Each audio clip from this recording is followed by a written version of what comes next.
Hello students, so we are doing chapter 12, that is atoms, and today we will study next topic, that is spectral series of hydrogen atom.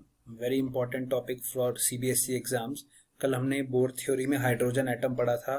उस hydrogen atom में का radius पढ़ा था, जो electron orbit कर रहा है atom में, उसका रेडियस, उसकी वेलोसिटी और उसकी total energy, kinetic energy, potential energy, that add ups to total energy, इतना पढ़ा था और उसका फॉर्मूला. आज हमने spectral series of hydrogen atom से ही स्टार्ट करना है, और सबसे पहले स्टार्ट करना है एनर्जी से ही. क्लियर?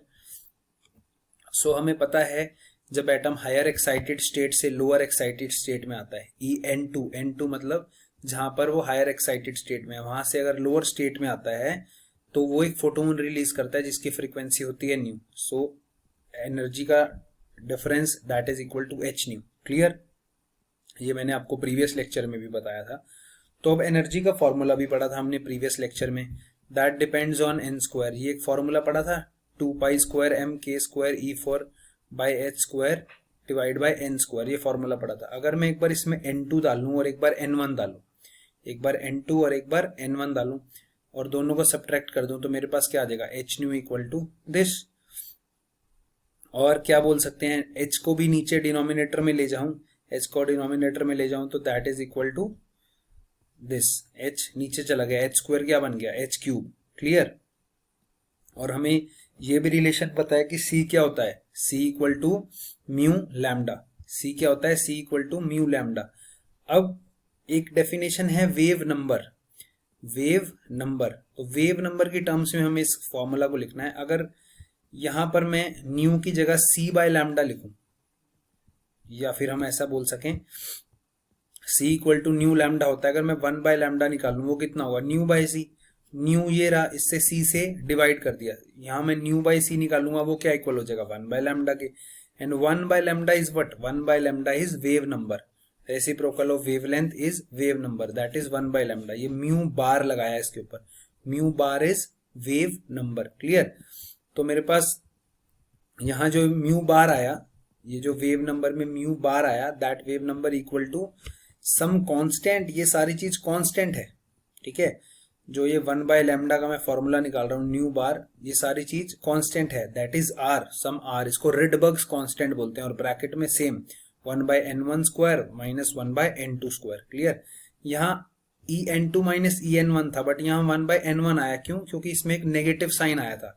उस नेगेटिव, अगर ये नेगेटिव साइन लेंगे तो पहले 1 वाला आएगा फिर 2 वाला, ठीक है. 1 मतलब जहां पर फाइनली वो जाता है इलेक्ट्रॉन, इस इनिशियल स्टेट n2 से फाइनल स्टेट n1 में जाता है. तो ये जो n1 square minus n2 square अब बुक्स में ऐसे मिलेगा, बट एक और तरीका है इसको लर्न करने का, कि न्यू बार जो वेव नंबर है दैट इज, या वेव लेंथ 1 बाय लैम्डा या new bar. Generally 1 by lambda से याद रखना, क्योंकि एग्जाम में आपको इस फॉर्मूला से वेव लेंथ निकालना भी आ सकता है. तो 1 बाय लैम्डा, जिसको कि हम न्यू बार भी बोलते हैं, that is equal to R 1 by n1 square minus n2 square. अब n1 क्या है, जहां पर वो आ रहा है, दैट मीन्स फाइनली जहां वो आ रहा है. तो इसको हम ऐसे भी लिखते हैं, ये तो r हो गया, जो r मैंने यहाँ कांस्टेंट बताया, इसको रिडबर्ग्स कांस्टेंट बोलते हैं, जिसकी वैल्यू कितनी होती है, 1.093 into 10⁻⁷. That is 10⁻⁷, not this 107 नहीं है, let me correct it. So this is 1.0973 into 10⁻⁷ पर मीटर. ओके, ये है रिडबर्ग्स कांस्टेंट की वैल्यू. क्लियर? और 1 बाय लैम्डा मैं जो बोल रहा हूँ, ये जो फॉर्मूला है इसको आप ऐसे भी याद रख सकते हैं, 1 by lambda is R, 1 by lambda is R 1 by n final square 1 minus 1 by n initial square. कि जहां पर था, सपोज सेकेंड ऑर्बिट में या थर्ड ऑर्बिट में था, उससे फर्स्ट ऑर्बिट में आया, तो फाइनली जहां आया उसको पहले लिखना है n, और बाद वाला ये बहुत इंपॉर्टेंट है, इसके ऊपर न्यूमेरिकल आता है, अभी मैं बताता हूं.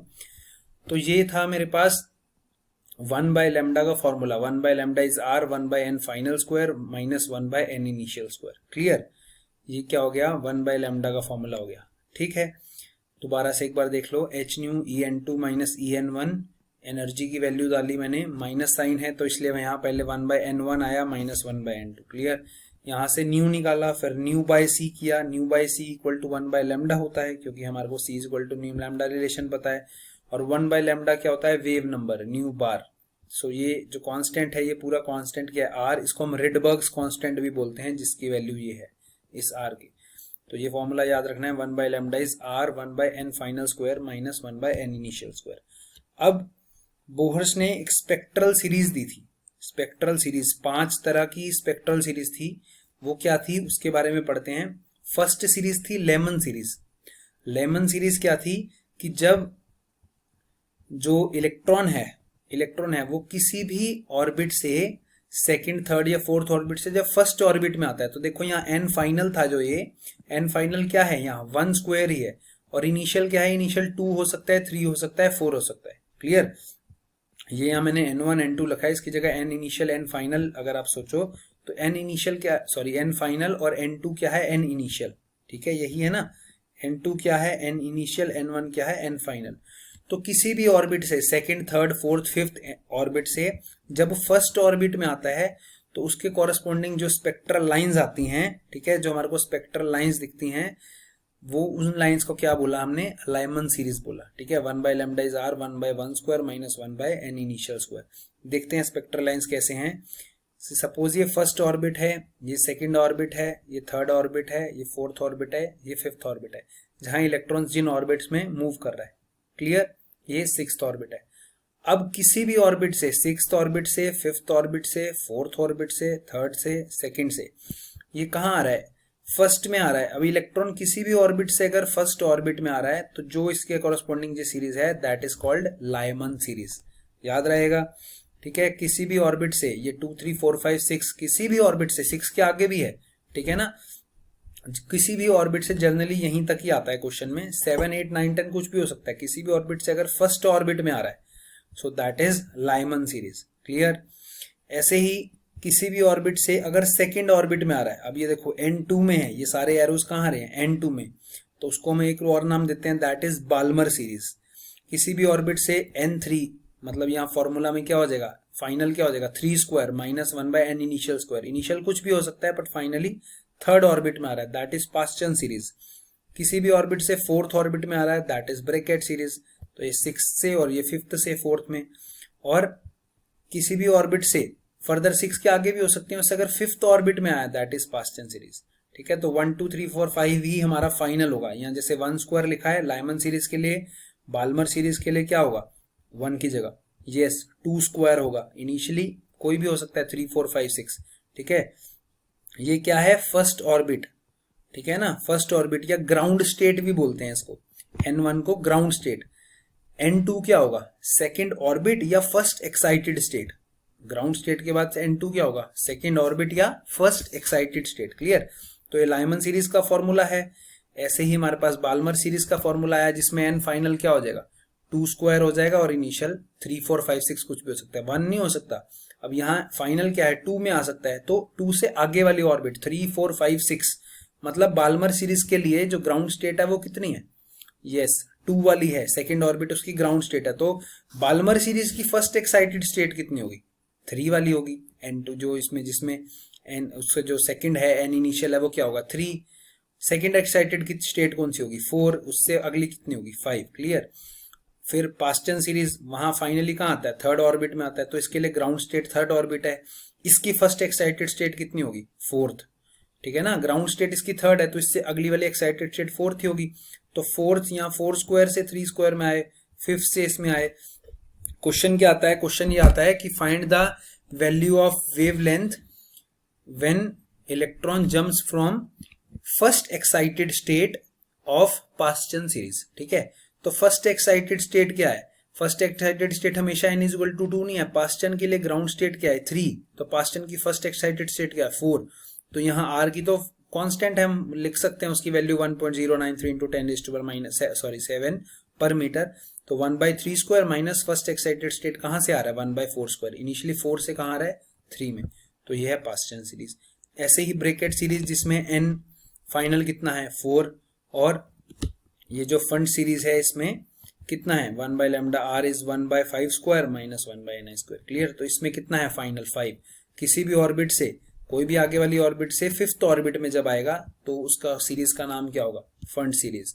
ठीक है ना, p इज साइलेंट देयर। तो याद रखना है, ये बहुत इंपॉर्टेंट चीज है। n फॉर्मूला क्या है, 1 by lambda is r 1/n final square 1 minus 1/n initial square. किसी भी ऑर्बिट से फाइनली किस में आ रहा है, लेमन सीरीज में 1 में आता है, बाल्मर में 2 में, पास्चन में 3 में, ब्रैकेट में 4 में, फंड में 5 में। और हर पर्टिकुलर सीरीज का जो फाइनल है वही उसकी ग्राउंड स्टेट है। जैसे मैंने ब्रैकेट में बताया, ब्रैकेट की ग्राउंड स्टेट कितनी है 4, ब्रैकेट में 4 में आ सकता है, उसकी ग्राउंड स्टेट कितनी है 4 है। ये देखो ये ब्रैकेट है, ये कहाँ आ रहा है 4th ऑर्बिट में आ रही है ये वाली सीरीज, इसकी ग्राउंड स्टेट कितनी है 4th। तो इसकी फर्स्ट एक्साइटेड स्टेट कितनी होगी, इसकी फर्स्ट एक्साइटेड स्टेट होगी 5th। क्लियर, इसकी फर्स्ट एक्साइटेड स्टेट होगी 5th, सेकंड एक्साइटेड स्टेट होगी 6th, याद रखना है। ऐसे ही फंड की ग्राउंड स्टेट होगी 5, ठीक है, जहां जहां पर वो फाइनली आ सकता है वो उसकी ग्राउंड स्टेट है। सेकंड एक्साइटेड स्टेट कौन सी होगी इसकी, यहाँ N2 5 नहीं आएगा, दिस इज रॉन्ग, यहाँ N2 क्या आएगा 6 7 8। क्लियर, 5 तो नहीं हो सकता ना, 5 से 5 में थोड़ी आएगा 5, तो यहाँ आएगा N2 6 7 8। Let me also correct this.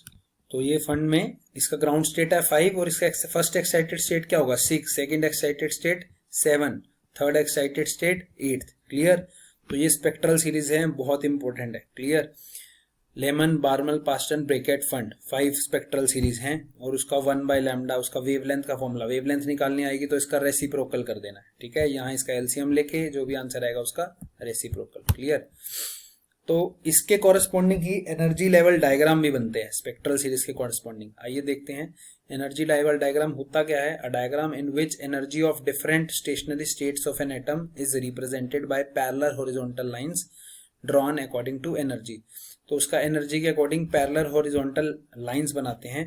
ठीक है, तो हाइड्रोजन एटम की एनर्जी है, ये एनर्जी का फॉर्मूला पड़ा था, इसी को लिख रहा मैं। En2 करेंगे तो N2 आ जाएगा n की जगह, En1 करेंगे तो N1 आ जाएगा। यही एनर्जी का फॉर्मूला पढ़ा हमने।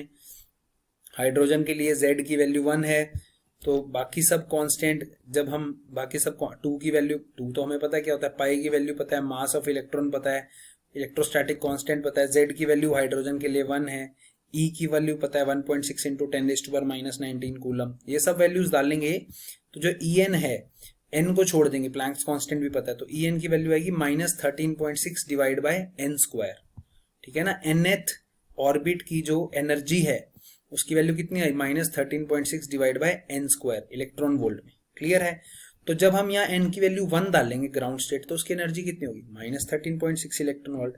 n की वैल्यू 2 डालेंगे तो क्या होगा -13.6 डिवाइडेड बाय 2 स्क्वायर। ठीक है ना, तो इन दो लेवल्स के बीच में डिफरेंस भी निकाल सकते हैं एनर्जी के बीच में, this n2 square minus n1 square. Clear है ना, एनर्जी का डिफरेंस भी निकाल सकते हैं किसी भी दो लेवल में। जैसे कि आपको ये फॉर्मूला बस याद होना चाहिए, En क्या है -13.6 divide by n square electron volt में। क्लियर, तो आइए हम देखते हैं इसको, ये क्या है एनर्जी लेवल डायग्राम। ठीक है, ये जो N1 है, N1 में डालूंगा तो कितनी एनर्जी आएगी -13.6 है। कितनी है एनर्जी -13.6। इस y एक्सिस पे एनर्जी है और x एक्सिस पे मेरी हॉरिजॉन्टल लाइंस है, उसमें ऑर्बिट का नंबर है। n की वैल्यू 2 डालूंगा, यहां जब मैं 2 डालूंगा तो कितना आएगा -13.6 डिवाइडेड बाय 4, 2 स्क्वायर 4 होगा ना, डिवाइड करूंगा कितना आएगा -3.4, तो नेगेटिव में -3.4 ऊपर होगा ऑब्वियसली। ऐसे ही N3 के कॉरेस्पॉन्डिंग डालूंगा, यहाँ 3 स्क्वायर हो जाएगा तो इसके कॉरेस्पॉन्डिंग एनर्जी आ जाएगी। बट देखो जैसे जैसे ऊपर जा रहा है डिफरेंस कम हो रहा है। अगर यहाँ एनर्जी डिफरेंस निकालेंगे 13.6 से 3.4, फिर 3.2 से 1.2, 1.2 से 0.85, डिफरेंस कम हो रहा है। तो धीरे धीरे ऑर्बिट्स कहाँ हैं, पास पास आती जाएंगी। डिस्टिंक्ट ऑर्बिट हमारे को इसलिए N10 11 तक डिस्टिंक्ट दिखती है, उसके बाद बहुत कम एनर्जी स्टेट आ जाता है। ठीक है, तो N6 के कॉरेस्पॉन्डिंग एनर्जी लिखी 7, और इन्फिनिटी, जब n को यहाँ इन्फिनिटी डालूंगा तो एनर्जी कितनी आएगी 0, तो इन्फिनिटी में कितनी आएगी 0, और यहाँ सब नीचे नेगेटिव। ये एनर्जी की वैल्यू नेगेटिव है, मैंने बताया था क्यों, क्योंकि ये इलेक्ट्रॉन बाउंड होता है इसका मतलब। क्लियर, तो इसमें वही किसी भी ऑर्बिट से फर्स्ट ऑर्बिट में आएगा दैट इज लाइमन सीरीज, किसी भी ऑर्बिट से सेकंड ऑर्बिट में आएगा that is Balmer orbit, third orbit में N3 में आया पास्चन ब्रैकेट फंड, तो उसके कॉरेस्पॉन्डिंग जो मैंने बताया था सर्कुलर डायग्राम, उसके कॉरेस्पॉन्डिंग ये एनर्जी लेवल डायग्राम है, आपको पता होना चाहिए। ठीक है ना, किसी भी ऑर्बिट से फर्स्ट में आ रहा है लाइमन, देन सेकंड N2 में आ रहा है उसकी फाइनली N2 है तो बाल्मर, थर्ड में पास्चन, फोर्थ में ब्रैकेट, फिफ्थ में फंड। इसकी एनर्जी किसी भी ऑर्बिट की पूछे तो आप यहाँ से इजीली इस फॉर्मूला से निकाल सकते हो। En is -13.6 divided by n square. अब बस N1 2 3 4 सब डालते रहो। क्लियर है, तो ये एनर्जी लेवल डायग्राम है। सो आगे हम पढ़ते हैं बोर्स थ्योरी की लिमिटेशंस क्या है। तो आइए इसकी लिमिटेशन जानते हैं। सो फर्स्ट लिमिटेशन है, this theory is applicable to hydrogen like single electron atom and fails in the case of atom with 2 और मोर इलेक्ट्रॉन। तो ऐसे एटम्स, हाइड्रोजन लाइक जो एटम है जिसमें मतलब सिंगल इलेक्ट्रॉन एटम है, बस उसी के लिए ये थ्योरी वैलिड थी। सेकंड क्या था, fine structure, it could not explain the fine features of hydrogen spectrum. जो हमने अभी स्पेक्ट्रल लाइंस पढ़ी, उसके बाद फाइन स्पेक्ट्रल लाइंस भी बनती हैं, आपको नहीं जाना उसकी डिटेल में, बट ये लिमिटेशन थी। एक और लिमिटेशन थी कि बोहर ने बोला था सर्कुलर ऑर्बिट्स में ही इलेक्ट्रॉन मूव करता है, बट लेटर और स्टडीज हुई तो उसमें पता लगा कि इलेक्ट्रॉन इलिप्टिकल ऑर्बिट्स भी पॉसिबल हैं, बट वो बोहर एक्सप्लेन नहीं कर पाया था। तो ये भी एक तरह की उसकी लिमिटेशन है। एक लिमिटेशन यह है कि जो उन्होंने स्पेक्ट्रल लाइंस बताई उसकी इंटेंसिटी के बारे में बात नहीं की बोहर ने, जो कि बाद में किसी और साइंटिस्ट ने बताया इंटेंसिटी के बारे में। तो ये बोहर के लिमिटेशन है।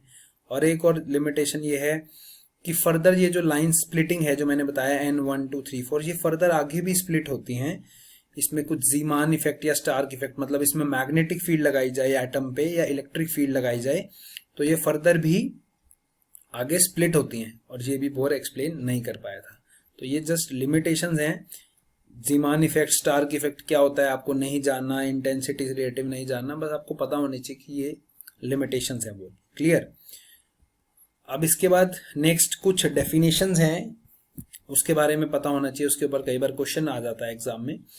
एक्साइटेशन एनर्जी, एक्साइटेशन एनर्जी आपने मे बी केमिस्ट्री में भी पढ़ा हो क्लास 11 में। It is the energy required by electron to jump from ground state to any excited state.